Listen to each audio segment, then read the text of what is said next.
Hi there, and welcome back to the Hub of Junior Golf Podcast. I'm Brian Bird, joined as always by the founder of the Junior Golf Hub, Nick. Roger, so excited. May is here, May 5th, May 4th. May the 4th be with you, all that kind of good stuff. But certainly we've got the NCAAs, the conference championships are in the books. I was able to do the Big 12, Big 10, and the ACC championships this year. So I've gotten a pretty good glimpse of the talent that is out there, and boy, oh boy, college golf is just filled with so much talent, and certainly our audience is going to add to that in the upcoming season and then in the coming seasons. But I think I'm curious for your opinion on college golf, just as a television fan entity. Do you think it's growing? How has it grown? How much work still has to be done? Oh, well, I think it's growing for sure. I mean, you see it and you talk to people and the interest is there. And it's the fastest way for a lot of these junior golfers and parents to really see what it's like to be in college and playing at this level and seeing the competition. Clearly, the top competition has grown and is better today than it's ever been. I mean, our guess is, UVA. I mean, these guys are, phenomenal. And you just think about it. You think about how much talent they have. They just won their first conference tournament. I mean, yeah. It's deep. It's really deep out there. So. And the ACC, of course, adding Cal, Stanford, and SMU. Yeah. Conference realignment continues to grow. You think about it. This is the first year of the SECs where they have Texas and Texas A&M to deal with Oklahoma. You're talking about golf, not only football, but you're talking about golf perennial powers that has changed hands. And we welcome in the ACC champion, head coach of the Virginia Cavaliers, Coach Bowen Sargent. Coach, 21 years. What took you so long? I guess I wasn't recruiting the right guys. No, it was a fun week. We were excited to win one.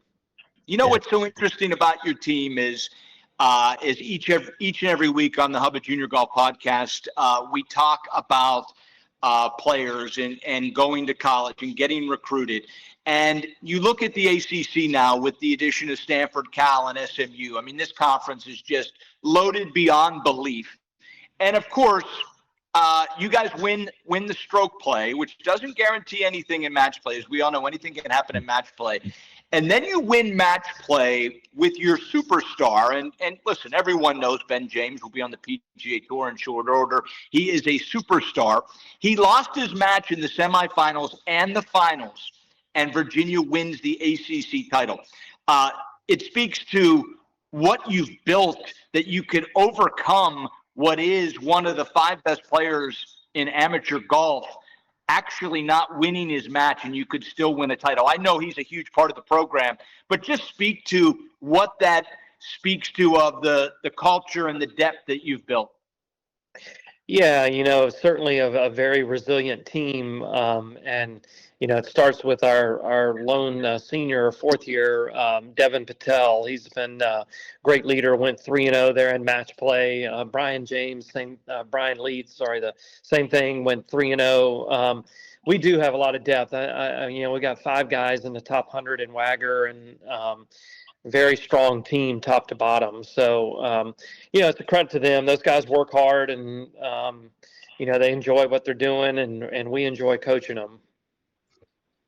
Hey, Coach, congrats on the conference championship, and that's pretty awesome for you in 21 years there and getting your first one. But you just spoke about that you got 5 guys ranked where they are in this game.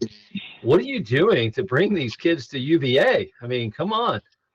I don't know. Recruiting's a lot of luck, obviously, but no, we're out there beating the bushes like, everyone else. And, we managed to put together, really solid 1 through 5. And, now we're starting to get a little longer in the tooth. We were young a couple of years when Ben and Brian were first years or freshmen.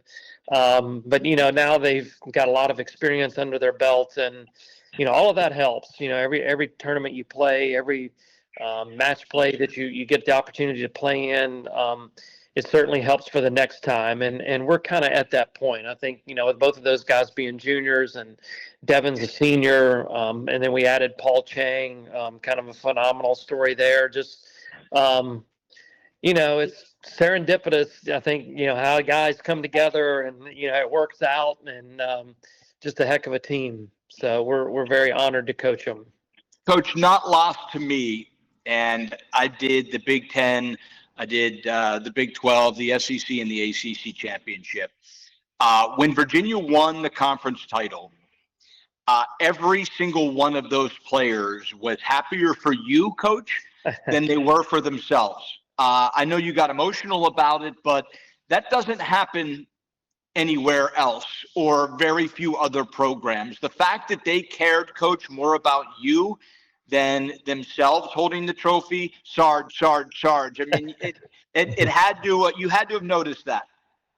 Yeah, I did. And, you never know what their motivating factors are. And, I've told them before, when I was a player at NC State, we won there the only time NC State had won, and we won it in 1991. And very similar situation. Like, we wanted to win it more for coach than maybe ourselves. And I didn't know, that they kind of felt that way until it was over. But no, it was super cool to, have them feel that way about me as their coach. And, it's a two-way street. I'm happy to have them too. So. Yeah, Coach, as Ryan just mentioned, I mean, the culture that you must be, providing around these young student athletes at UVA. One of the things we try to provide here on this show is for parents and young golfers to understand, what is it like to go play? What would it be like to go play for UVA?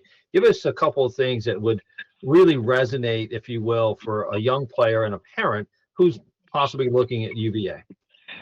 Well, I think first and foremost, academics, great school, University of Virginia. So, for kids that are looking for a good, valuable degree and kind of looking for two paths in life, I think UVA is a great choice. I think we're one of 7 or 8 schools that kind of play at this level and, provide a world-class degree. So I think, that's a part of it for sure. But, I think when you get on the golf side of it, just, we work really hard here, and we've turned out, I've got 5 former players on the PGA Tour right now.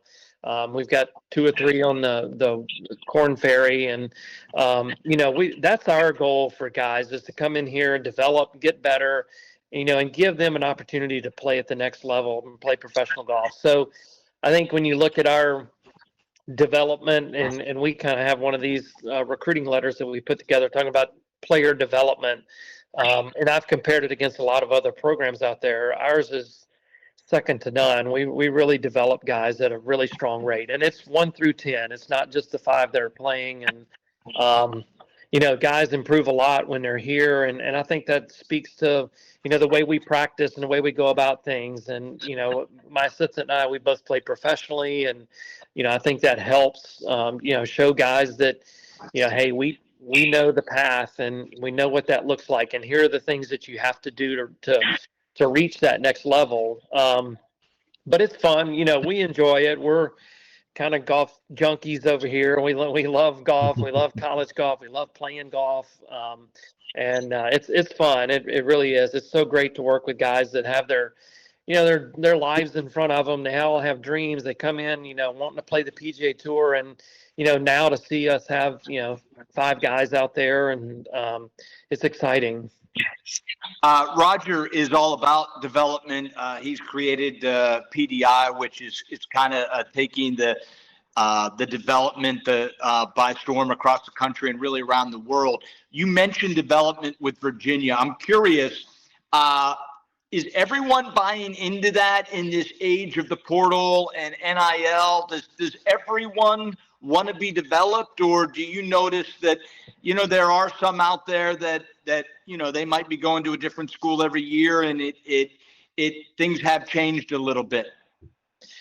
Yeah, you're right, and I guess as I'm getting older, I like that less and less. I guess I'm more in Nick Saban's camp, where I think the value that coaching provides is, you get better and you grow, and not just a golfer, but as a person. And, I hate to see money kind of come to the forefront of, decisions. And I just don't think that that's the healthiest thing. I would have to lend myself more in Saban's camp. I think you come to college to get an education, and I think that's been undervalued a little bit in the NIL world.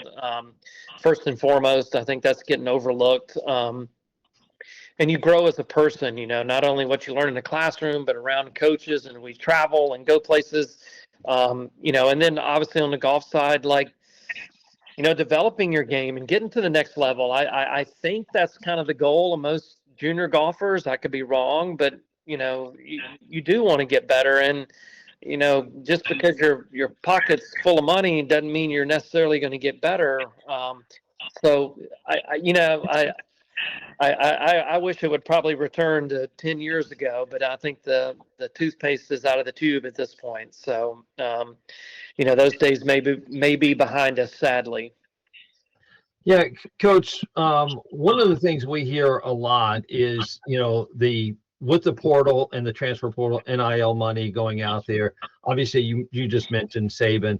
Your coach, Coach Bennett, the basketball coach, also kind of step aside from that, understanding that the game has surpassed him, if you will, in his coaching style, which is very difficult. But what would you tell the young, families out there looking at this? I mean, because to your point, education is still valuable. It is still what we want them to get when they go to college. But it is vastly changing around NIL money. How much money am I going to get to come to your school? And you guys, UVA now in the ACC, you got one of the most powerful conferences in the country. It's going to change that, right? I mean, it's going to be more difficult for them to, be able to really find a spot from a high school perspective versus the portal. Is that something that you're having to navigate with now? Yeah, every coach is, and I was on a podcast earlier this week, and I was talking about this. I feel bad for a lot of the coaches at kind of the mid majors, because they've rightly identified that they've almost become junior colleges now. And a kid comes there and he knows he's got a 1 or 2 year span to kind of show off and hopefully go move on to a bigger school. And I hate that for the smaller mid-level schools, because those coaches work hard just like we do. And they beat the bushes and find a guy and develop them, make them better. And then the kid kind of looks for greener pastures. I get it. I understand it. I'd probably do the same if I were a kid, but I don't know that I like it, just to be honest with you. I wish kids would stay kind of where they are. I never really told this publicly, but after my freshman year, my first semester at NC State, I wanted to transfer. I was kind of too far away from home, and I loved coach and the program and everything, but I just wanted to be maybe closer to home. And my dad told me, he said, "No, you're sticking it out." And it's one of the best decisions I ever made. I ended up making All-American as a freshman. We won ACCs for the first time in program's history my junior year. And Coach Sykes, he did so much for me as a coach, just unbelievable. Like, if I'd have left, who knows? You never know what would happen. But I don't think I'd be sitting in this chair here today, probably, had I left. So, there's a lot to be learned for sticking it out. And, if the situation's bad, like, yeah, move on. But, my dad said, "Hey, you need to grow. You need to learn, be somewhere different." And I'm glad I did. Coach, last couple of things, and we'll get you on your way. But to the message to the junior golfers, how much has that changed in your opinion, or hasn't? And what I mean by that is, because there is, I hate to use the word minor league system or junior college system, which is the mid majors, has that taken away? I get 1 through 25 is probably still pretty safe. But that 26 through 125 in the junior rankings, how much is it more difficult for that player, where, go back to you 5-10 years ago, they were a lock to be Power 5? Yeah, it's hard. I mean, I think the top 25, 30, 40, 50 juniors, they're going to go to a Division I Power 5 school more than likely. There may be some mid-majors out there that have money piled up and can offer some NIL and steal a kid every once in a while. I don't think it happens maybe as much as like a basketball or a football, because Right. golf's not flush with money as those sports. But yeah, I think so. Rob? Coach, you got Reno coming up. Yeah. How you feeling?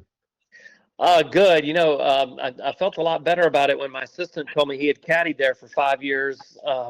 So that made me feel a lot better about knowing the golf course. But no, there is one down the road here in Lynchburg. We were kind of hoping we might, end up there, but you got to go where you got to go. And, for us, if we can go out there and have a good week, we may stay out west and just kind of work our way down to San Diego. So it may be a good thing in the long run. How do you prepare? All these guys are obviously have played on all different grasses and whatnot, but as an East Coast school, I'm sure your season, Virginia, you play everywhere, but do you spend time talking about how you might play differently in Nevada than you would somewhere else? Yeah, for sure. And the challenge with Reno is going to be elevation change, 5,500 feet. So we got all of our track men set to 5,500 feet, trying to, learn the numbers, learn the yardages and things like that. But, the grass, I'm sure, will probably be bent, I would imagine, up in the mountains. We do have some bent grass around here as well. So, we'll practice chipping, especially like off the bent grass. And our short game facility has 2 or 3 different grasses on it, but we're lucky enough to have bent. So, you just try to prepare them the best you can. The elevation change, I'm sure, takes some tweaking as they get out there, because everybody's trajectory is a little bit different and spin rates. But we'll get pretty close to it, and we'll have a good week, I'm sure, and play well. We'll be prepared. Awesome. I was actually going through the yardage book this morning. I spent 2 hours this morning going through the book and making notes and whatnot. So we're ready to go. Yeah, Coach, you mentioned earlier, I'm going to go back to player development. Obviously, you're a good player. You've won professionally, won obviously collegiately as well, and back as an amateur, I believe. Right now, you got your amateur status back. What are some of the things that you believe from a good player that you want to pass along to your players, and any player for that matter? What matters? What matters most to you? Well, we're very fortunate here. Dr. Rotella lives in Charlottesville and works with our team. And, I tell guys all the time, this game is, I think the physical side of the game, the further you go in this game, the limitations that it gets smaller and smaller and smaller, and everybody gets more equal. And the mental side is so important. And Dr. Rotella is a big proponent of, wedges and putting and chipping and the mental side. And we really focus on the mental side. It's interesting. I asked Dr. Rotella one time, I said, hey, we sell you in the recruiting process, and kids don't really get it. They don't understand it. And I said, I don't know for the life of me why that doesn't resonate with them. And he said, well, you got to think about when you're 17, 18 years old, he goes, everything's physical to you, like trying to make your swing better. You're trying to make your stroke better. You're trying to get bigger, trying to get stronger. He goes, but as those things, as you become an adult and those things kind of peak, he goes, then they start looking for that next level. They start looking at the mental side. So that's very natural in the progression of golf, like guys to start looking at the mental side when they get 25 to 30. And it's a little unfortunate, I think, in the recruiting process, because the sooner you start in it, the better you be at the mental side of golf. And we all know the mental side's 90% of the game. Like it just is. And so we work really hard with Dr. Rotella. In fact, he's coming over here tomorrow night and working with our team before we go to NCAAs.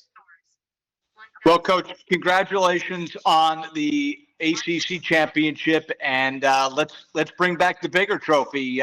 Good luck with that. We've got room here in the facility. It's going to fit if we can manage it. But no, thank you guys for having me on. I really do appreciate it. Good luck, Coach. Okay. Good luck, Yeah. Coach. Well done. Thank you.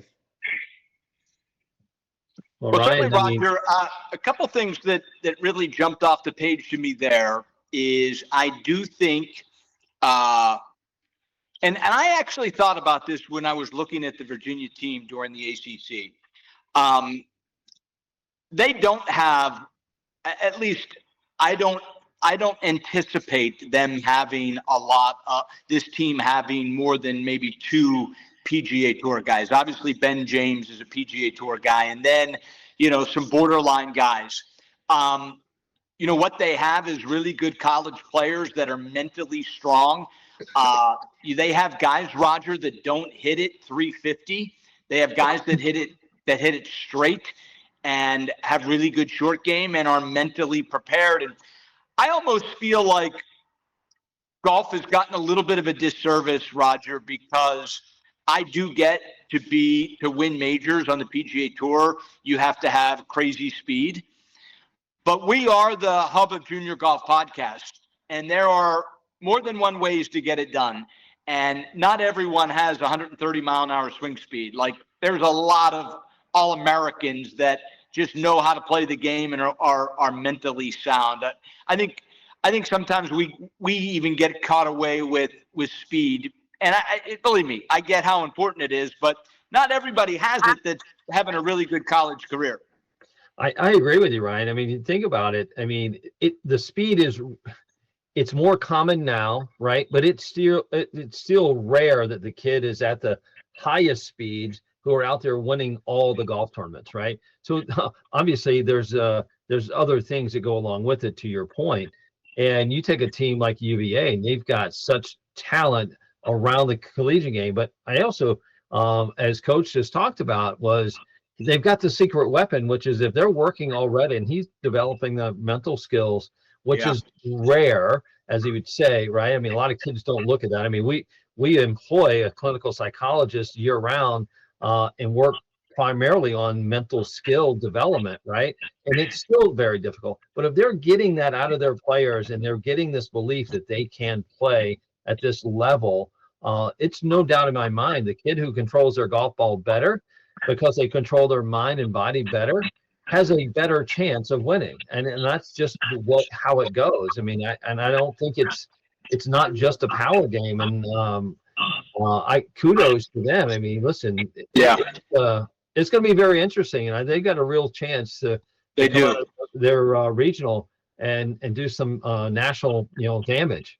Especially with that depth. I mean, to not be so many really, really good teams that could win the whole thing. Yep. They have one guy that they almost have to get lucky with. Not every team is bringing 5 guys that could be their 1 or 2, and Virginia is. So that is a massive advantage that Coach will have come the NCAAs. You never know which 4 are going to count for him.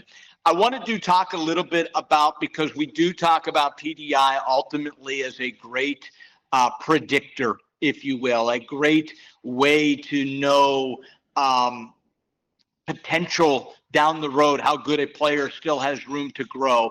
I want to get into that psychological standpoint, Roger, because you and I have both seen players that were good enough, certainly were good enough, but for whatever reason, they lost belief in themselves. You see it every week. You see it still on the PGA Tour.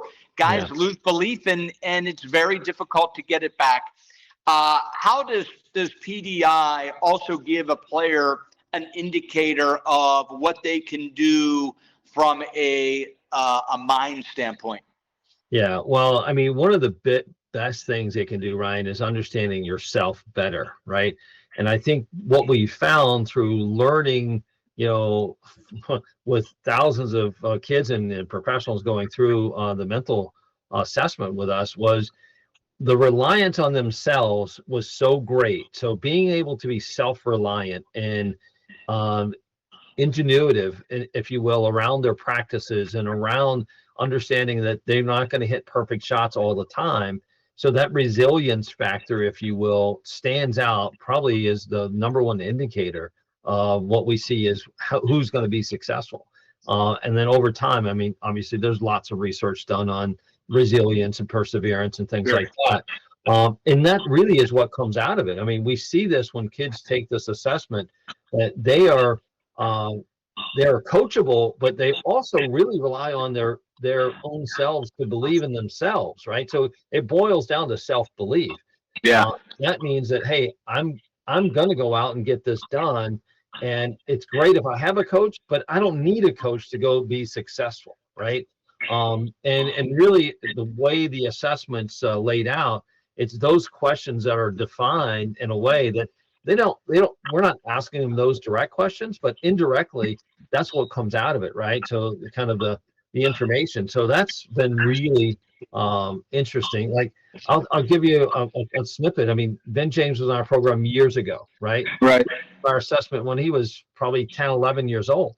I mean, we knew back then this kid was different. Really. I mean, he had, everybody would, as an athlete or a baseball recruiter or whatever, they would go, he's got the it factor, right? Ben Right. James had the it factor, and he had his dad who pushed him pretty hard, but really Ben was also, I want to get it, I want to figure it out, Yeah.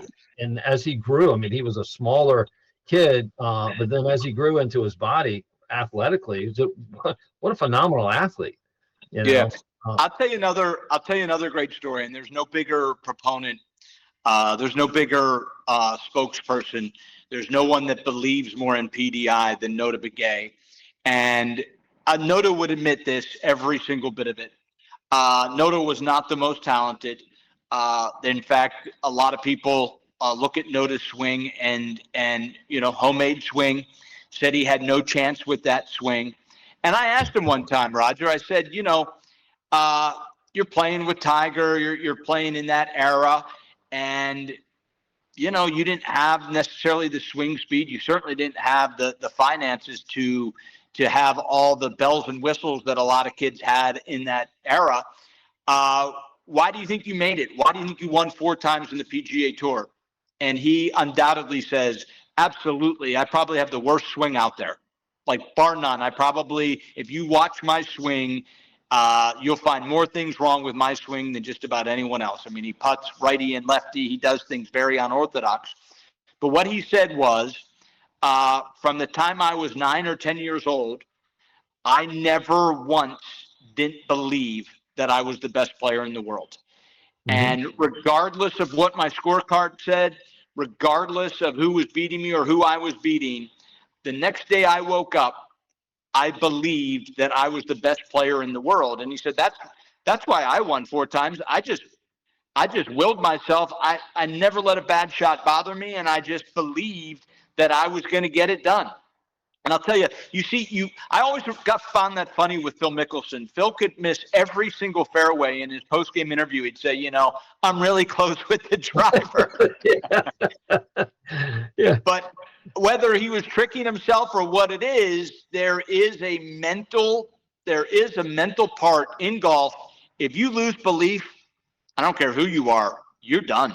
Yeah. Oh, well, I mean, think about it. Jack Nicklaus would say all the time, if he missed a putt, it wasn't his fault. You'd see him tapping down the line like it hit a spike mark or something, right? He refused to think it was his fault why he missed the putt. And that is what you see in the greatness. And talking with Nota, right? I mean, one of the things he talked about is advocating for himself, going to the golf course, getting a job to pick the range to get access to just hitting golf balls.